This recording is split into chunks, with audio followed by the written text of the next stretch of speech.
for events to take place, we need people behind them, and we also need this venue. So it is very important that we charge a fee, an entry fee, because people need to understand that things with content have a cost to them. So the thing is that we didn't want to charge high amounts of money to come here. And that's why we have the help of sponsors, being RSA one of our main sponsors. So Stefano will give us a presentation about the enemy of my enemy, who is not my friend. And now, go ahead.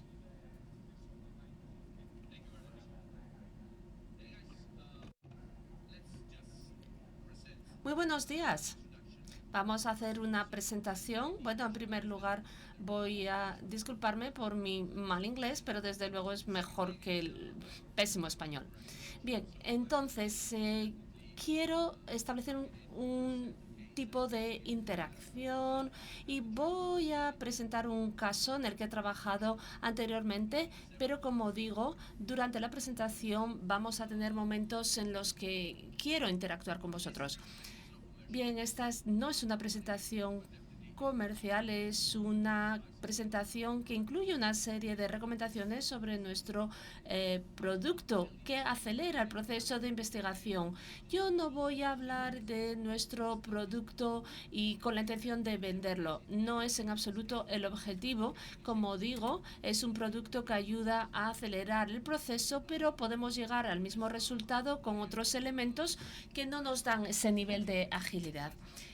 Bien, yo empecé a trabajar con Commodore 64. También rompí muchísimo código cuando era pequeño porque me divertía y en aquel entonces me gustaba retirar las protecciones, la seguridad, y si os acordáis de CinemaWare, sabéis que en ese caso era facilísimo. Yo estaba todo el día craqueando el software, los juegos, y maravilloso en aquel entonces. ¿Por qué? Porque esto suponía un gran reto. Empecé a trabajar en Digital Corp. También pasé por otras empresas grandes de todo el mundo. Yo nací como... siempre trabajé en el sector de las tecnologías, pero siempre me interesó el craqueo. Me entré muy pronto en el pen testing cuando salieron Nimda y Blaster, y a partir de ahí pasé de pen testing a respuesta a incidentes en varias ocasiones hasta el momento, hasta que en el año 2009 decidí pasarme al análisis IR, y a partir de ahí trabajo en equipo de respuesta a incidentes, también hago análisis de malware y también otros elementos, y estoy liderando muchas investigaciones en muchos casos. Bien, nuestro equipo de respuesta a incidentes investiga, cubre muchos casos. Por ejemplo, trabajamos en APTs, en actividades delictivas, trabajamos con entidades gubernamentales en distintos países, incluido Estados Unidos. También en ocasiones nosotros trabajamos con malware commodity, simplemente por ayudar y respaldar a nuestros clientes cuando son atacados.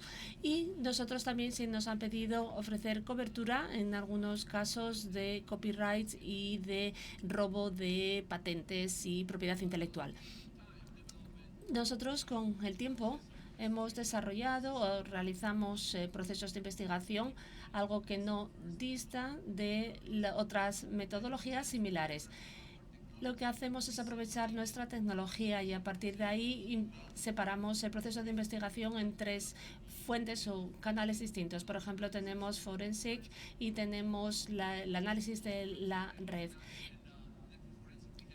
Para el análisis forense de la red tenemos productos, y para el resto de los análisis utilizamos herramientas gratuitas. En cuanto al análisis de malware, nosotros utilizamos un enfoque estructurado, separamos las distintas herramientas. Todos los analistas están alineados con el objetivo a la hora de análisis malware es generar los indicadores de compromiso que nos permitan cazar a los malos. Así que lo que hemos hecho a partir de ahí es indicadores de compromiso accionables. Es decir, que cuando nosotros regionalizamos algunos de estos indicadores, los utilizamos para establecer atribución en compromisos futuros. Así que normalmente lo que nosotros hacemos es testar el malware, las herramientas que hemos identificado y a partir de ahí, basados en el hecho de que tenemos 3 malware de la misma familia, nosotros generamos un IOC que cubra a los 3 de manera que cuando surja otra variable la podamos identificar sin tener que empezar de nuevo el análisis de malware. Como digo, se trata de acelerar el proceso. Así que ahora pasaré directamente a la cuestión más importante y más jugosa, es decir, el engagement. En el año 2008 estamos hablando de Oriente Medio, estamos hablando de actores avanzados, no estoy hablando de estados o no, eso depende de vosotros. Y estamos hablando de estos actores avanzados que son muy interesantes en estas geografías por las tensiones políticas, geográficas, etc. Sabemos que en esta zona existen muchas actividades que aumentan en número y procedentes de muchos distintos actores. En aquel entonces nosotros soportamos varios casos de agencias gubernamentales, empresas petrolíferas, etc. Y este es uno de estos casos donde se involucran las agencias gubernamentales. La agencia gubernamental, el gobierno, se puso en contacto con nosotros y nos dijeron que en agosto, hacía 3 meses, tenían rastros de un actor malicioso en su sistema. Lo descubrieron en octubre y nosotros fuimos directamente a ver al cliente. El cliente formaba parte de la tecnología que nosotros necesitamos, pero si hubiéramos necesitado otra tecnología la hubiéramos podido desplegar para realizar nuestra investigación. Nosotros empezamos a realizar una serie de comprobaciones en el entorno. El cliente nos decía que habían encontrado en el servidor elementos maliciosos que lo utilizaban para transmitir datos de manera interna, no necesariamente datos sensibles o privados entre distintas personas. En aquel entonces, en ese servidor, sabían que ese material pertenecía a otros servidores que estaban en unas áreas protegidas, áreas muy estrictas, donde los elementos gubernamentales de las agencias gubernamentales almacenaban datos. Nosotros empezamos a analizar el tráfico que llegaba a nuestra plataforma. De esta manera, nosotros hicimos un análisis forense de la red para ver si había algún problema o había alguna otra anomalía en el tráfico de red. De la misma manera, nosotros analizamos los endpoints, porque en general este tipo de situaciones o de eventos están vinculados con distintos puntos de entrada dentro de ese entorno. Así que, de acuerdo con nuestra experiencia, nosotros cuando hay un ataque dirigido, sabemos que el atacante empieza a robar datos del propio entorno. ¿Y por qué? Porque el atacante se siente muy seguro. Quiere decir que tienen un par de áreas de ámbito desde las que pueden acceder al entorno. Incluso, aunque se pierda uno de los puntos de entrada, ellos siguen atacando, siguen entrando. Así que vimos que este podía ser uno de los canales para el atacante, probablemente el más sencillo, pero nosotros también estábamos analizando otros puntos de entrada y pasamos a investigar el centro de datos donde teníamos una infraestructura en funcionamiento. ¿Por qué? Porque en casos así, como digo, por nuestra experiencia, cuando el atacante empieza a exfiltrar datos, ya ha recopilado una serie de cuentas administrativas, bien sean locales o de dominio. Obviamente, nosotros desde el principio dijimos, bien, ha habido aquí una brecha de seguridad, pero estos otros puntos también están viendo atacados. ¿Por qué? Porque se han recogido datos de todos estos elementos. Estos son los artefactos que nos dieron el cliente. Aquí claramente vimos que estaban almacenados como un archivo JPG, que no era un archivo JPG, obviamente, y estaban ahí en el servidor repo.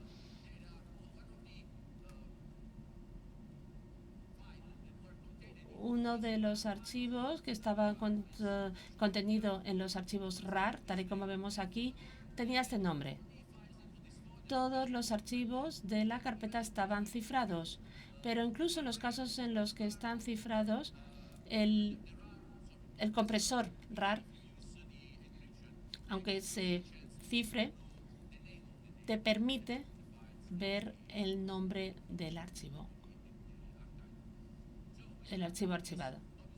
Así que tenemos esta evidencia. Esta fue la evidencia que lanzó las alarmas nuestro cliente. Nosotros seguimos investigando. ¿Sabéis lo que es un MFT? Probablemente sí, pero simplemente estoy preguntando. Bien, es una tabla máster de archivos, es decir, es una tabla donde se almacenan todos los sistemas de archivos, donde se enumeran todos los archivos en el entorno Windows. Identificamos los archivos, pero la fecha de estos archivos era preocupante. ¿Por qué? Porque nosotros estábamos investigando un evento que había sucedido a principios de agosto del 2018, pero de repente descubrimos que el atacante potencialmente había estado ahí desde finales de diciembre del año 2017. Es decir, estamos hablando de 8 meses.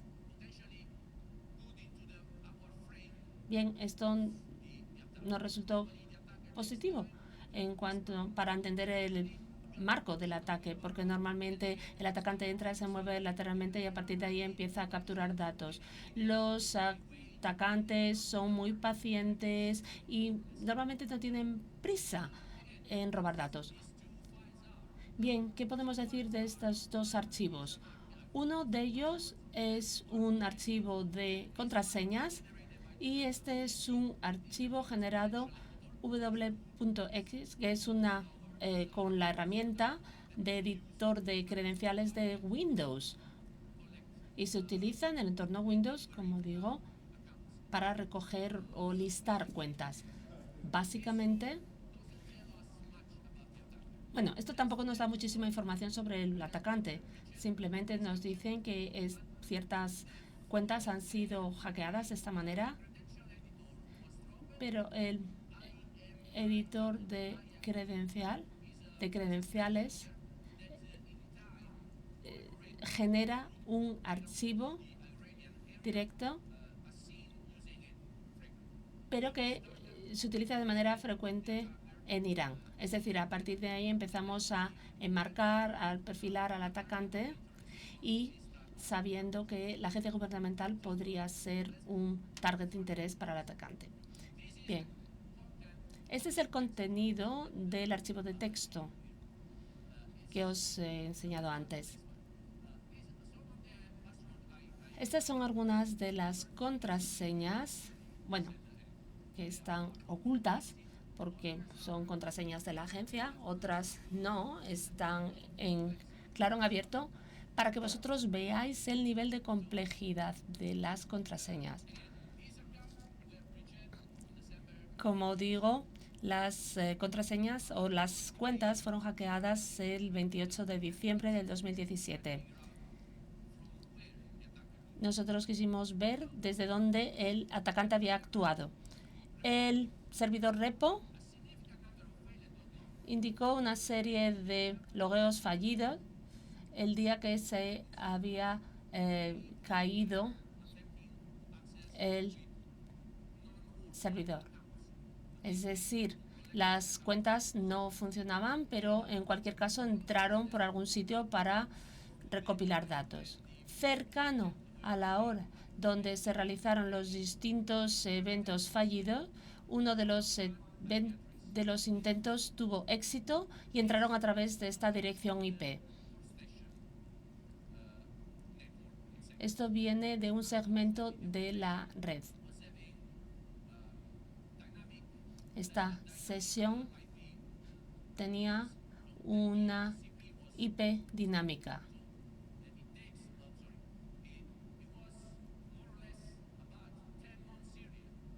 Esto había pasado 10 meses antes. Es decir, tuvimos problemas para ver cómo podíamos vincular la dirección IP con el ordenador.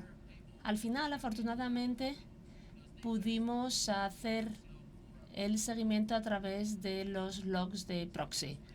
Así que gracias a eso pudimos profundizar más y encontrar la sesión que había permitido entrar en el servidor repo y robar las credenciales o hacer un dumping de las credenciales.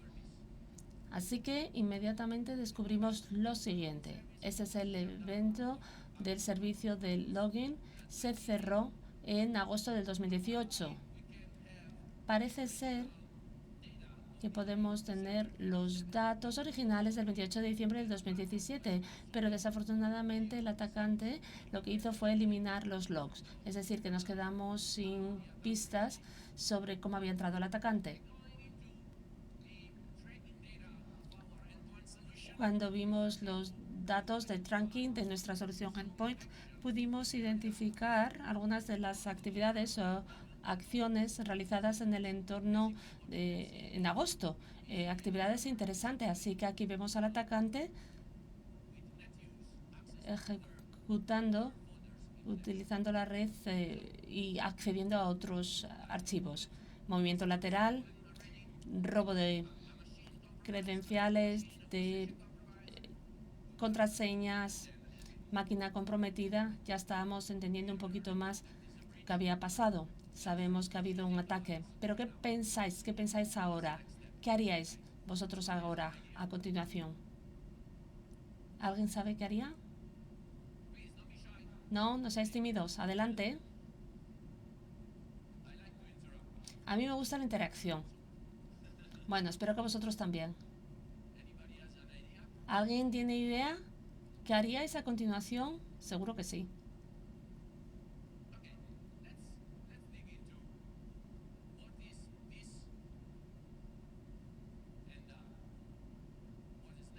Bien, vamos a ver. Ashford, esta persona de aquí, es decir, la máquina a través de la que entra el atacante y llega al servidor repo, pertenece a un administrador de sistema. Es decir, tiene acceso a casi todo desde ahí. Nosotros, al tracear datos, tenemos las direcciones IP desde las que ha accedido el atacante.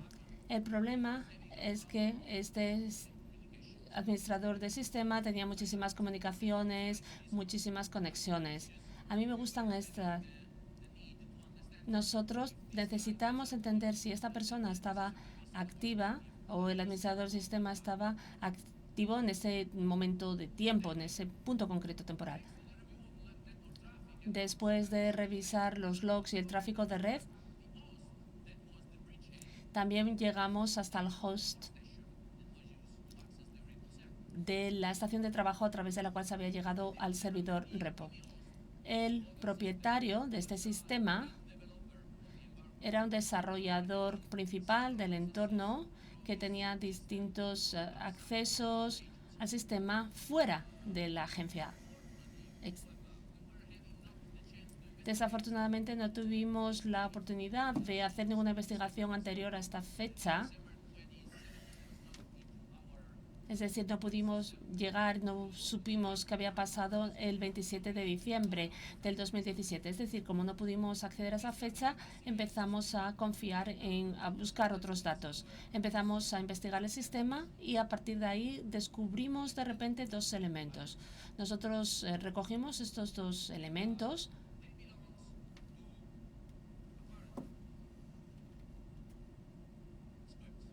Aparentemente son parte de un script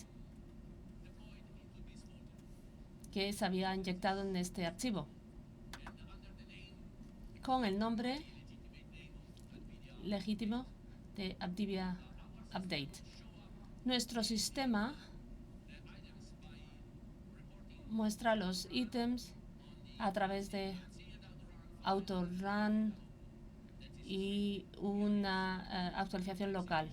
Aquí tenemos la ejecución y el tiempo de ejecución.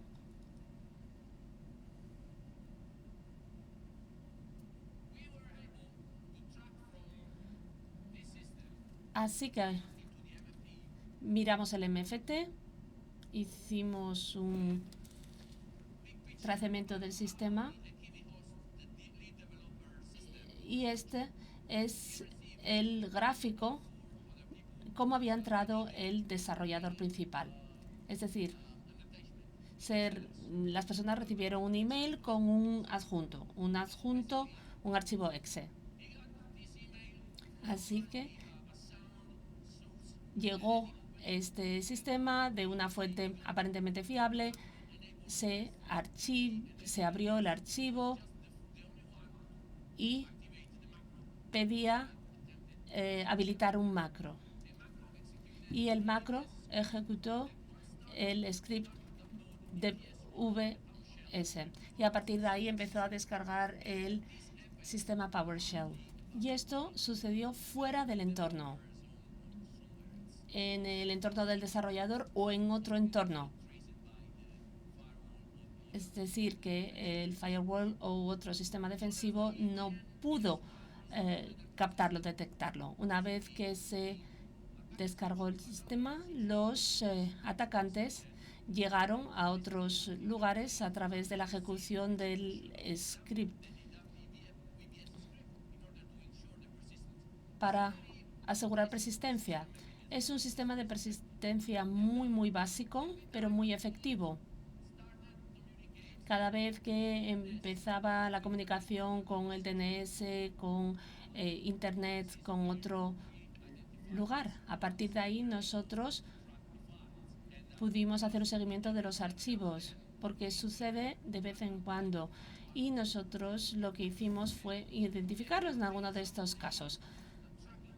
Así que a partir de los datos de seguimiento pudimos identificar cómo se realizó la persistencia, cómo se agendó y se hizo a través de inyectando este comando en el sistema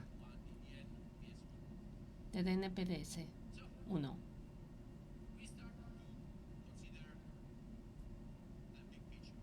Bien, ya teníamos una visión general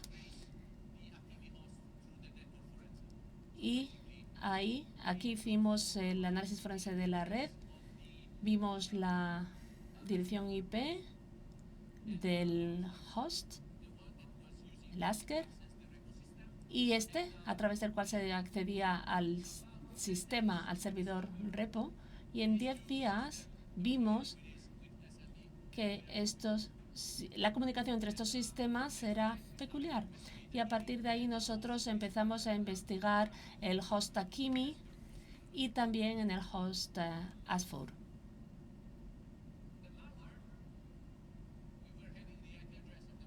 Nosotros teníamos ya la dirección de IP del malware. Seguimos investigando y identificamos otro sistema que había sido comprometido. La mayor parte de la comunicación, es decir, el número de sesiones, vimos durante 12 horas el número de sesiones que se habían creado a través del host Akimi. Bueno, claro, hace muchísimo ruido, pero hay muchos atacantes muy sofisticados que no hacen tanto ruido en el entorno. Pero bueno, este atacante era un poquito más básico y digamos que hacía bastante ruido. Y a partir de ahí nosotros podemos identificamos 3 CD2.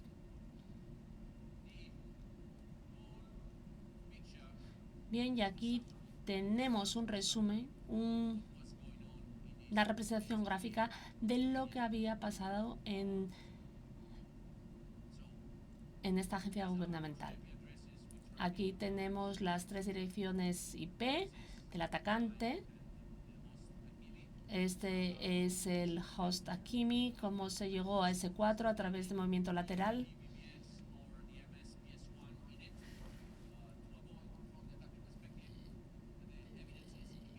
Aquí no dejó evidencia, así que no instalaron un archivo, sino que instalaron un backdoor.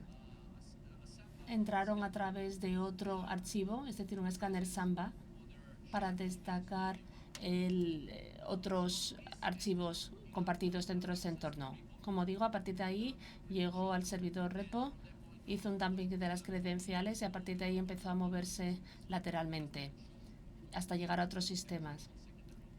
Es decir, para asegurarse que tenía un canal secundario y terciario de entrada. En un plazo de unos 8 días, no teníamos un alto nivel de engagement.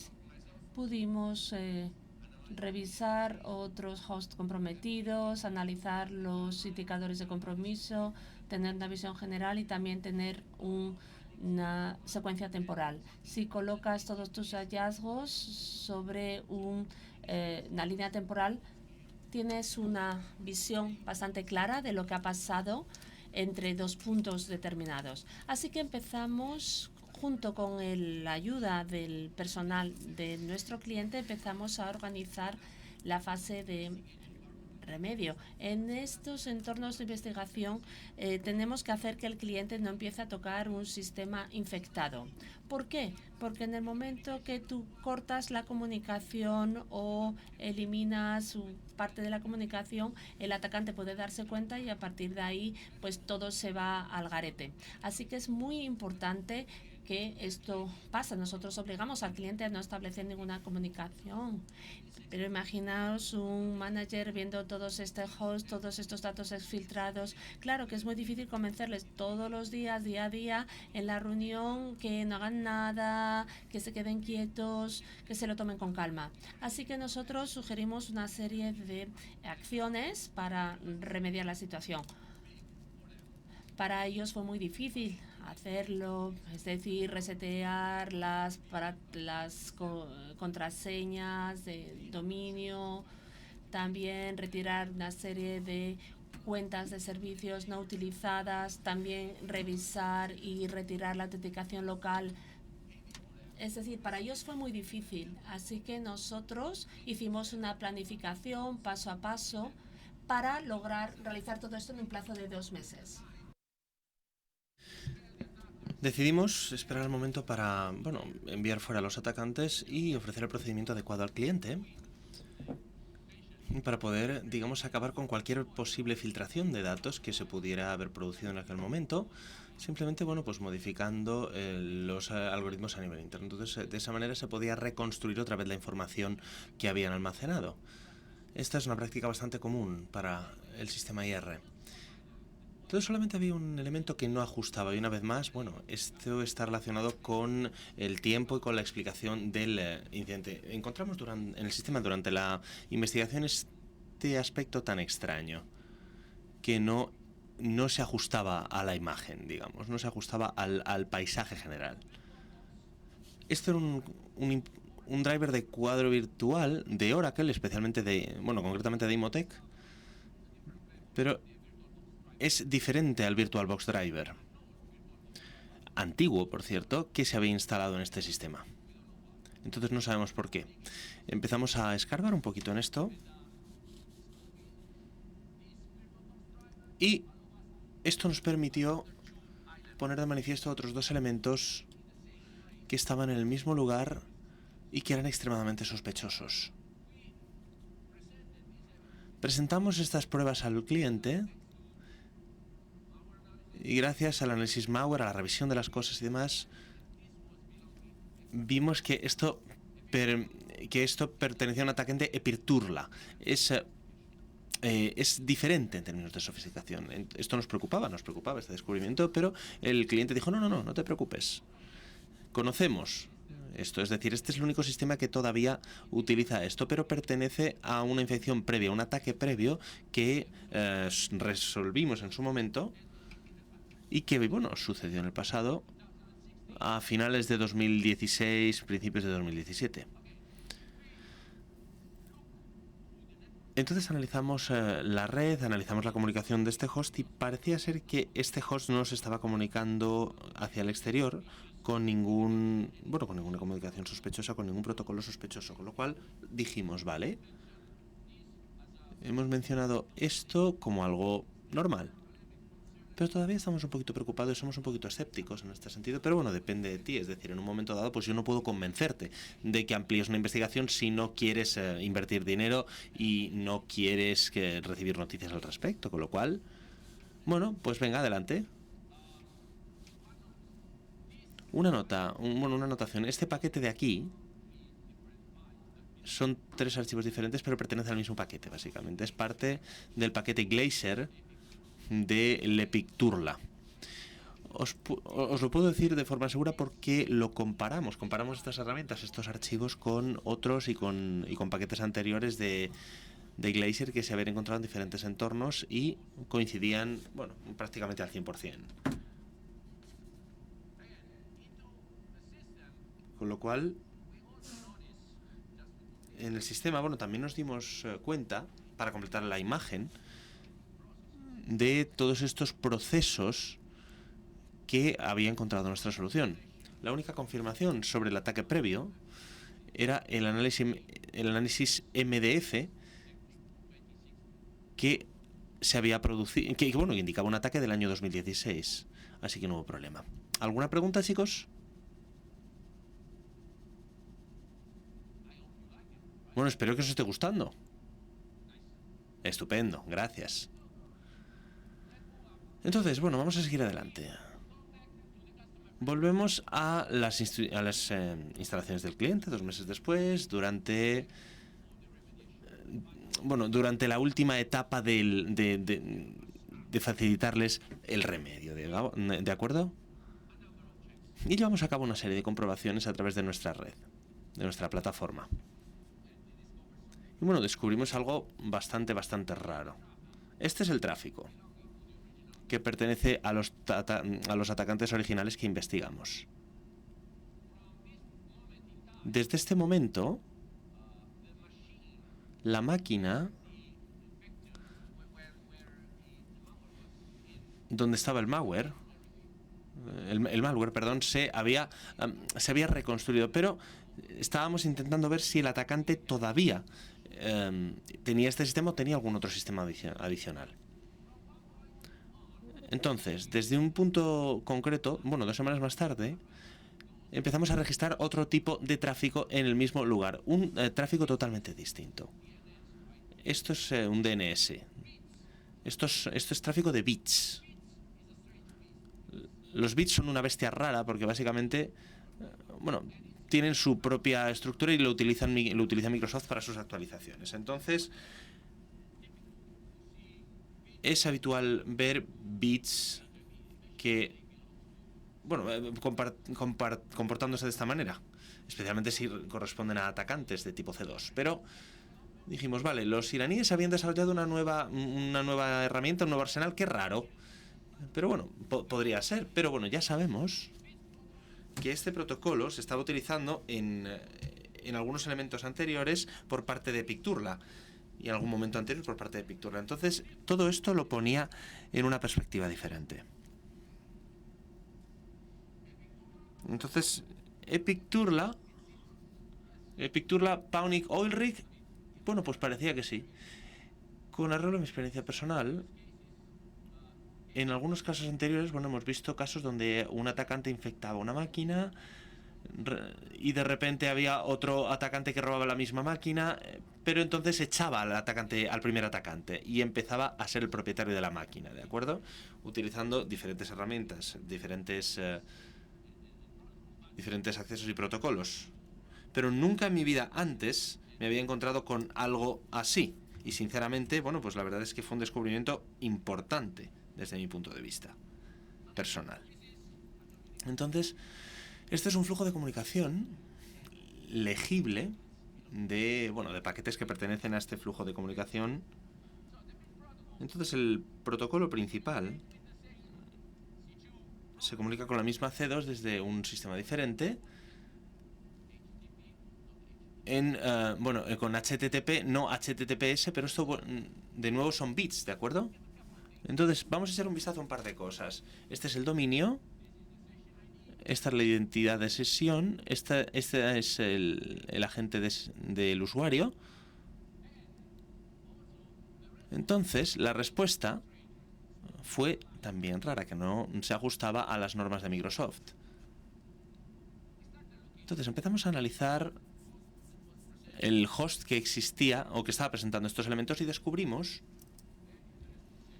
este conjunto bastante interesante de DLLs. Este es el paquete Skipper de Picturla.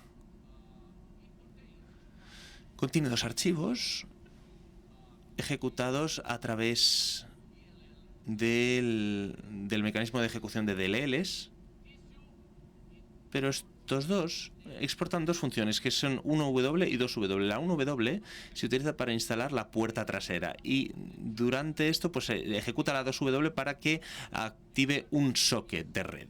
Entonces lo iniciamos con la geolocalización, la 1W, y de repente se había ejecutado la 2W con el segundo módulo.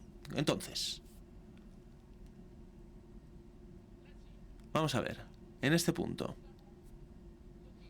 empezamos a analizar diferentes elementos. Empezamos a bloquear el C2 en un host, el que ya habíamos identificado, y en este momento ya habíamos convencido al cliente. Dijimos, vale, de acuerdo, podemos expulsar a los iraníes, vale, a lo mejor ya no están demasiado aquí, pero vamos a tener en cuenta, vamos a considerar que nos estamos enfrentando a un atacante muy complejo en este momento, con lo cual necesitamos más tiempo. Esto fue complicado para el cliente y bueno, le supuso ciertos daños, pero lo convencimos. Entonces empezamos a mezclar un poquito, empezamos a jugar un poquito con el atacante para entender un poco más, y detuvimos la comunicación con el C2 original. Pero seguíamos analizando los bits, ¿de acuerdo? Y encontramos otro C2, porque el protocolo se había iniciado de forma automática, es decir, no era algo interactivo por parte del atacante, era automático, con lo cual desde este punto de vista, si parábamos el primero, a lo mejor había un mecanismo de soporte que potencialmente se comunicaba con otra IP, y esto es exactamente lo que pasó, con lo cual desde el punto de vista del atacante, bloquear un C2 puede ser algo bueno, que puede pasar, especialmente porque este C2 pertenecía a Oil Rig. Entonces dijeron, vale, pues están empezando a eliminar cosas de Oil Rig.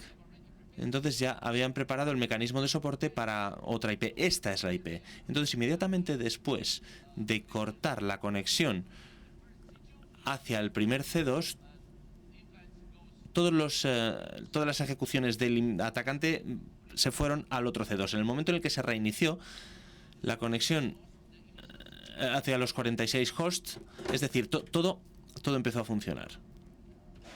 Fijaos. Entonces, gracias a esto, pues empezamos a excavar un poquito más en el sistema, a escarbar un poquito más, y vimos cuáles eran los sistemas que estaban comunicando con la IP, con la segunda IP. También identificamos una .NET 1 que se ejecutaba de manera diferente. Estas son las pruebas de estos elementos, a efectos de seguimiento. Y aquí se presenta en forma de archivo temporal en la carpeta temporal de Windows, pero no se podía ejecutar a menos que se aprobaran dos parámetros. Si no se aprueban dos parámetros, no funciona. Entonces, cuando recogemos el archivo de forma original y tratamos de empezar a ejecutarlo, pues con Sandbox, con un análisis dinámico de host, pues no funcionaba. Pero tan pronto como identificamos los datos de seguimiento de una de las ejecuciones, pues vimos la presencia de dos parámetros. Entonces, cuando se aprueban dos parámetros en la ejecución a través de la línea común, empieza a funcionar. Muy bien. Al final, identificamos el host infectado, pero lo que resulta más interesante es que encontramos un web shell bastante interesante instalado en los servidores OWA de la agencia. Este web shell se había creado de tal manera que era capaz de obtener credenciales siempre que un usuario accediera a la página web de OWA. Las credenciales se guardan en un archivo encriptado, que es una forma de codificación bastante compleja para este tipo de herramientas. Es algo que nos interesaba y es algo que nos hizo sospechar más que nunca. Entonces, el atacante recopiló las credenciales mediante la recopilación del archivo HVR codificado. Pero el resultado fue algo complicado, porque el web shell contenía una forma de autenticación que nos permitía recopilar los archivos solamente si nos presentábamos con un login concreto. Entonces, de esta manera, si vemos dónde está desplegado el archivo HVA, bueno, pues si lo intentamos hacer de forma directa no podemos. Es decir, necesitamos una cookie concreta para poder acceder a los datos almacenados. Y esto es complicado. Si analizamos el web shell, el código del web shell, identificamos una serie de acciones muy básicas, pero muy eficaces para el objetivo y el propósito del atacante. Y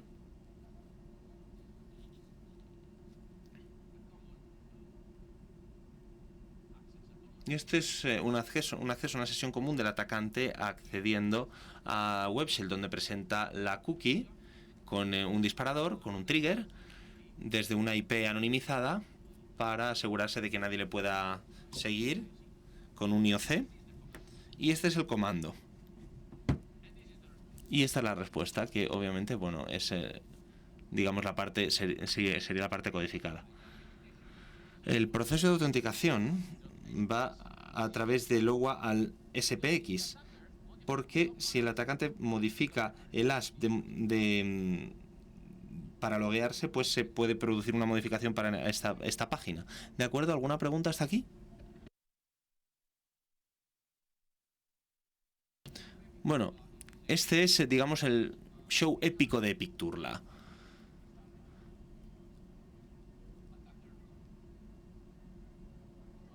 Estos son los dos C2 atacantes. Este sería el sistema silencioso donde todavía había datos, posiblemente todavía esté ahí en el sistema del cliente, y estos son los implantes de Skipper y estos son los implantes .NET instalados en el entorno, y este es el web shell. Una cosa que también era interesante era que a través del host Mahini, el atacante desde este C2 fue capaz de acceder a terceros, a redes de terceros, porque era accesible por parte de diferentes personas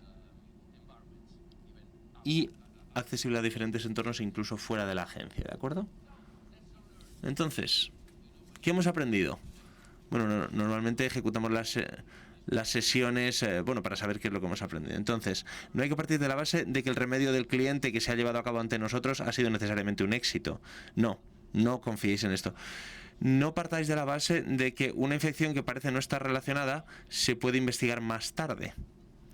No partáis de la base de que un atacante sofisticado está limitado al uso de una infraestructura concreta. En este caso, este atacante estaba utilizando dos, algo muy útil. No esperéis que Epicturla se comporte como los grupos APT comunes y, lógicamente, hay que pensar en positivo. ¿Alguna pregunta?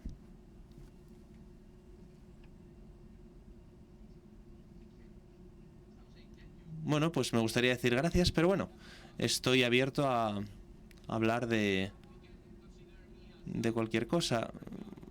Bueno, seguro que pensáis que soy un tío que está aquí simplemente por dinero. Sí, os entiendo, pero no es el caso. También hacemos actividades sin ánimo de lucro,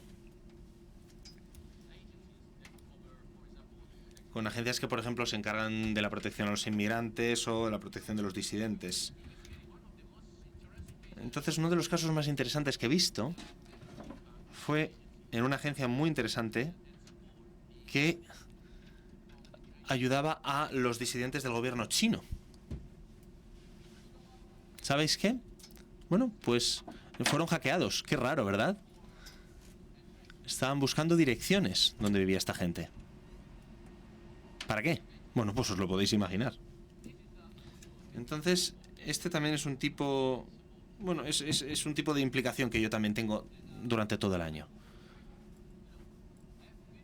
Y me gustaría tener feedback por vuestra parte, pues para, bueno, incluso hablar sobre la metodología, sobre qué significa RSA, porque hay muchos pensamientos y hay muchas cosas sobre estos elementos, pero cuando vamos a las raíces del problema, pues todo está relacionado al final con el conocimiento y con la capacidad de enfrentarse a diferentes culturas. Entonces, esto es algo que me gustaría compartir con vosotros como experiencia. Así que, bueno, ¿alguna pregunta, chicos?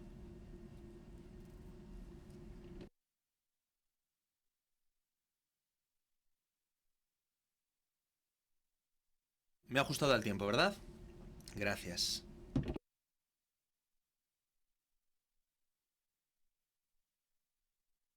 There's a question there. So if you can ask in Ukrainian or Chinese, you can do it, or in Arab language. Muchísimas gracias por la presentación. Tengo una pregunta sobre la última parte, sobre los gurús. Supongo que es un APT, por ejemplo, de China, imaginemos, que está persiguiendo a este grupo de personas.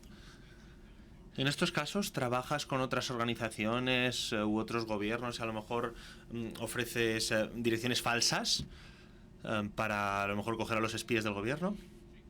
Esa es una pregunta complicada, gracias.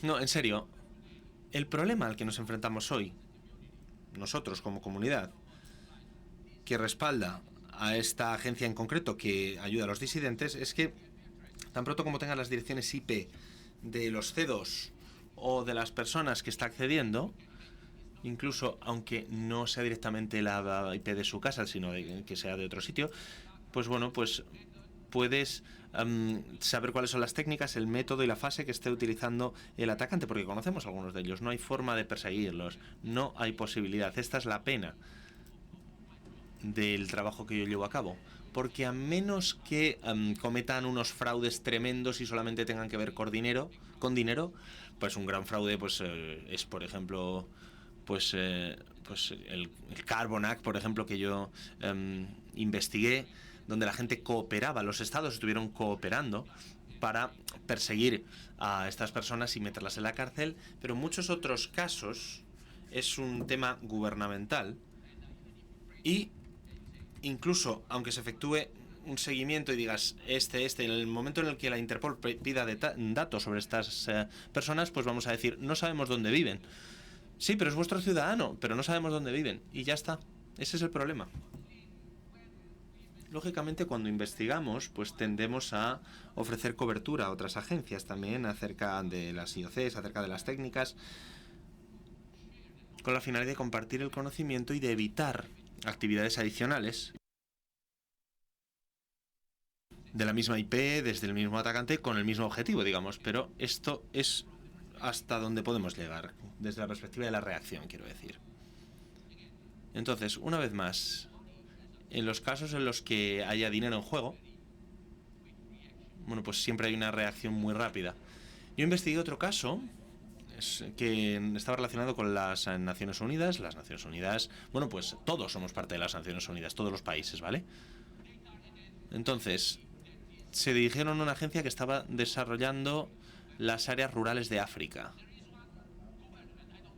Hay un gobierno, no quiero decir el nombre, que está interesado en comprar la tierra. Pero hay una diferencia, claro, cuando se va a la gente en un lugar muy desarrollado para decirle, oye, mira, quiero comprarte tus tierras.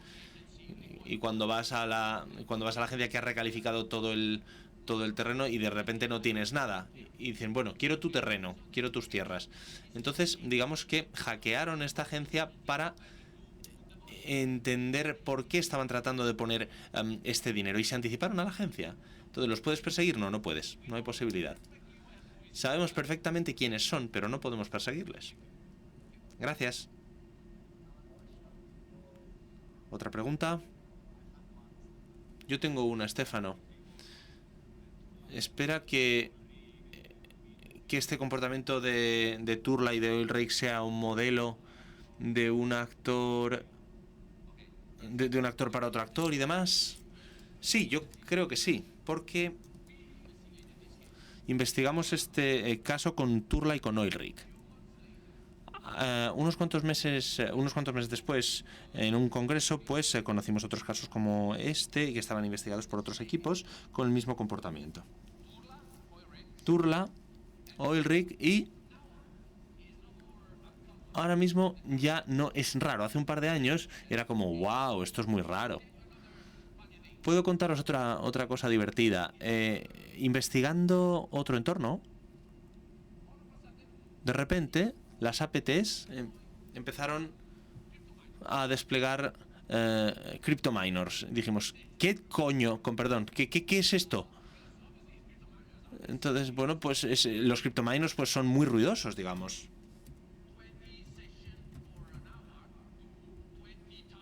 Entonces, de repente eran 20 sesiones al minuto. Entonces eran como muy ruidosos. Entonces era como, vale, pues ¿quién está haciendo esto? Tiene que ser una APT. Entonces, es una situación en la que el sentido común no nos permite responder, pero cosas tan raras como esta durante los últimos 3 años pues sí que pueden pasar. Pero en el caso de Picturla, pues sí, hay al mismo 7 u 8 informes diferentes de diferentes empresas o agencias que han informado del mismo comportamiento. Lo cual esto significa que, por ejemplo, con el caso de Sodinokibe tienen las referencias, entonces no solamente hay que ocuparse de muchas AOCs, sino que también hay que encargarse de alguien que esté haciendo el pawning y... madre mía, estupendo, qué bien. Sí, cada vez más, sí, eso es. ¿Alguna pregunta más? Muy bien. Muchísimas gracias, Estefano. Gracias.